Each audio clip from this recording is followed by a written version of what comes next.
Thank you, everyone, for coming to this show here, Tolbert Podcast. We have a special guest here, Stacie Archer. She's going to give us some great tips, some great ideas. So I want you to stay tuned, plugged in. But we want to talk about Stacie here. Thank you so much for coming on the show. Thanks for having me, Danny. Absolutely. So Stacie here, after 20 years in the restaurant industry, she has been working remotely with CEOs of major brands like Einstein Bros Bagels, Quiznos and Yogurtland. Stacie has a new calling, everyone, and I want you to listen up here on this one. She has stepped out of the office scene into her kitchen. She has started her own food blog, 7 Plates. And a few years ago, she has grown her audience to over 100,000 followers. That's amazing. She has made several appearances on the Rachael Ray Show. We'll have some links at the bottom of the description. You can check that out. And she also served as a guest host on a popular shopping network called HSN. That's amazing. Welcome, Stacie. Thank you. It's good to be here. It's been a fun journey. Yes. So if you don't mind, tell the audience a little bit about yourself, where you're originally from, and tell them a little bit about you. Okay. Well, I moved here to Florida 4 years ago from Denver, Colorado. And Denver is where the corporate headquarters are for Einstein Bros Bagels, Quiznos, Smashburger, if you know that brand too. So I was busy working in the office, as you mentioned. It also afforded me a unique opportunity to get in the test kitchen of these major restaurant brands and work closely with the executive chefs as they were developing their recipes to feature on their menus. And I enjoyed it. I oftentimes just, sat down at any point where I had a break in the day and chat with the chefs and watch what they were making and creating. And it was so inspiring to me that when I was done burning myself out in the corporate world, I decided my happy place was going to be in my kitchen. And all the things that I had been doing for 20 years in the restaurant industry came to life for me right inside my own kitchen. Wow. I hear lady of entrepreneur. Any ladies in the house? Hoorah to you ladies. So if you don't mind, kind of tell me what inspired you to pursue these creative goals, because you have so many talents from entrepreneur, marketing, and so on. So what kind of inspired you to start these creative ideas? I think, Danny, I think it started with a passion.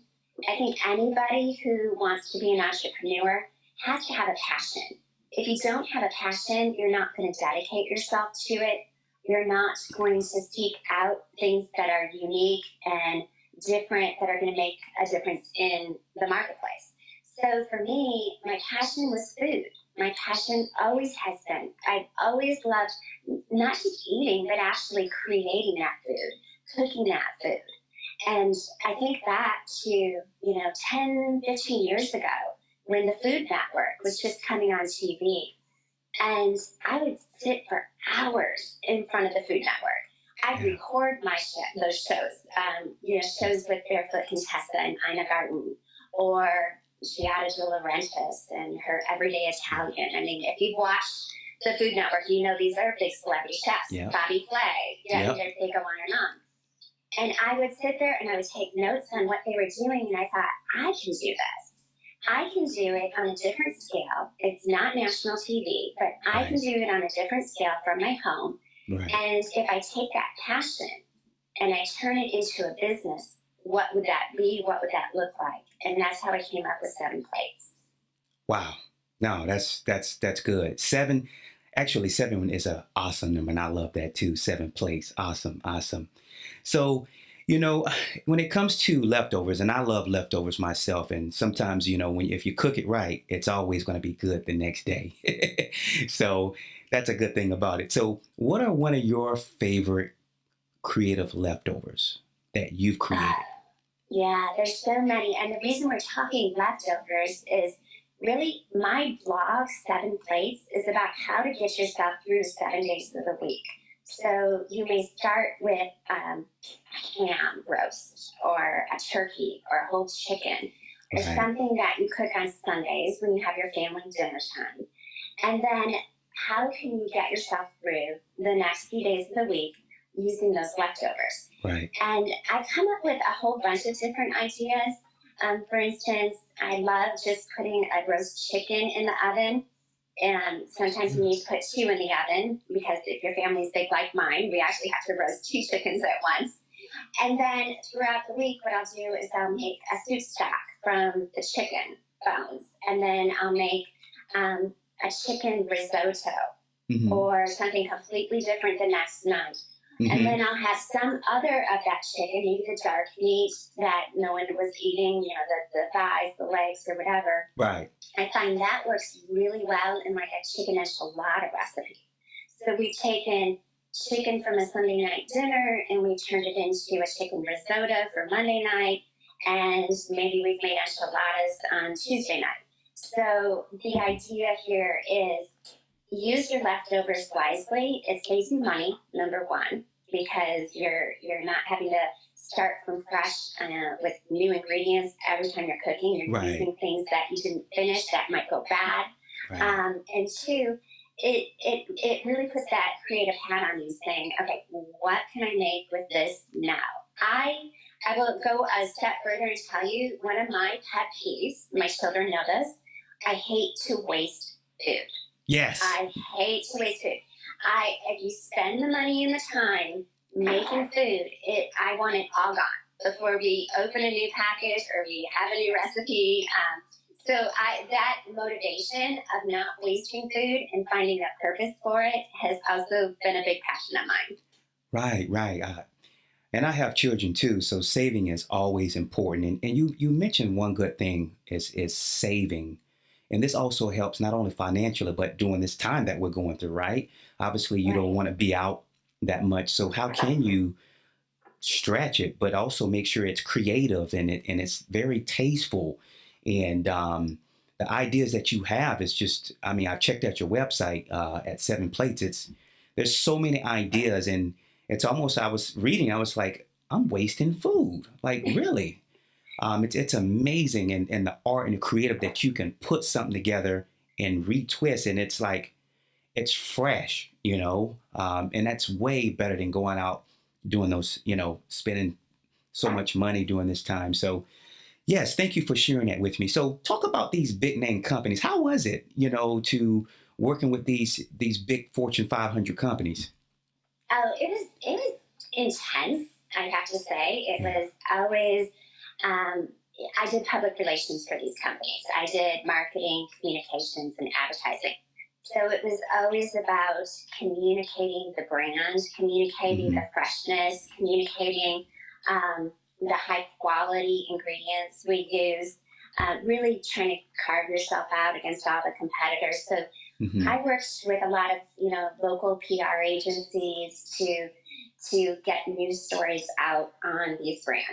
Awesome. But what I enjoyed most was when, you know, I mentioned the test kitchen, when I get called because if we're coming up with a new recipe and we want to launch it across 3,000 units, for instance, let's take Quiznos, for example.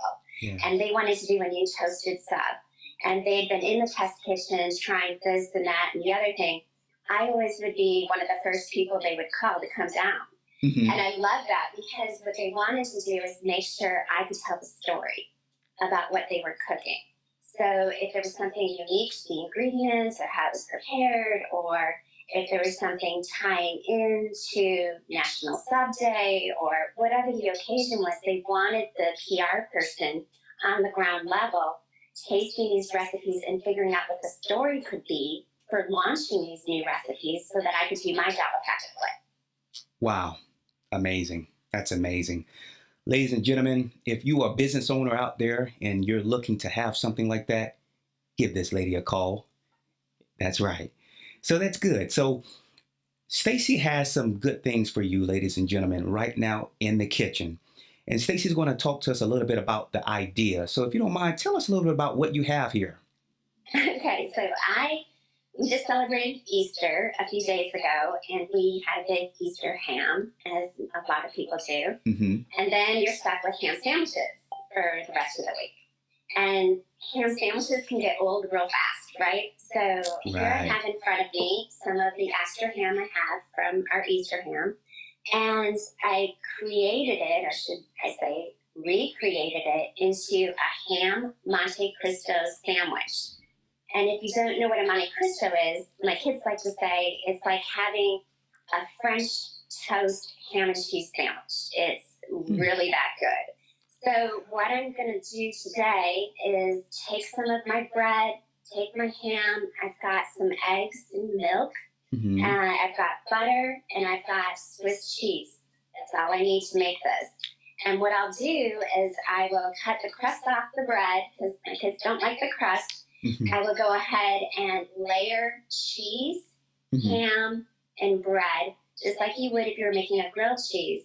But what makes this special is you actually soak it in a mixture of egg and milk. So if you were making scrambled eggs and you were whisking the eggs and milk, and you got that nice, texture to it, you take the entire sandwich and you dunk it in that. Then you move over to your skillet. You have it on medium high. You go ahead and make it like you would make a grilled cheese. But what happens is the outside of the bread literally becomes like a French toast. And the inside becomes this melty, gooey, cheesy ham and cheese creation.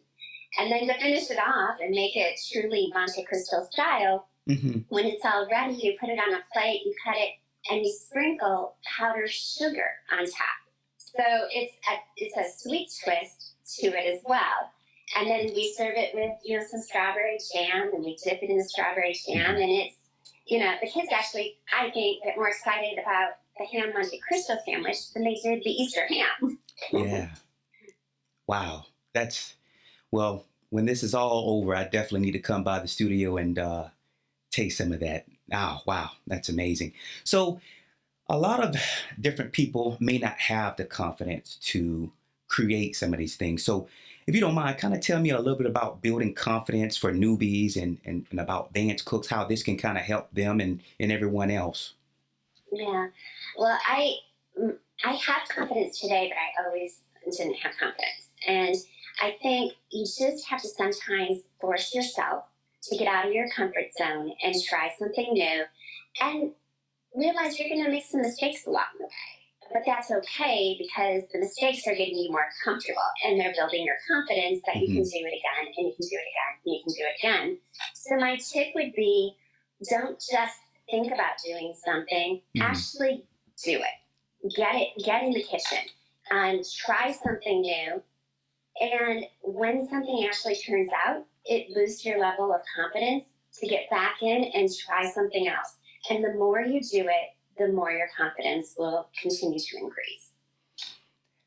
Well said. I can tell you there were some dishes that I tried to work on, and it wasn't my specialty. And, you feel a little bit intimidated. And that dish was, what was that cooking? It was some type of dessert or something.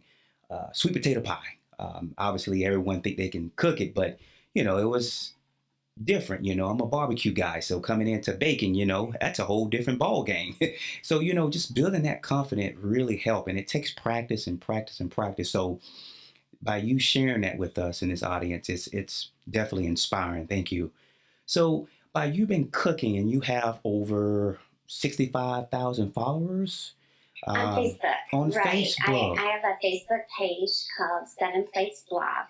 I have 65,000 followers there, but I also have a website, and I have Instagram, and I also have just recently started a new Facebook group that is taking off. It's called Travel, Eat, Cook.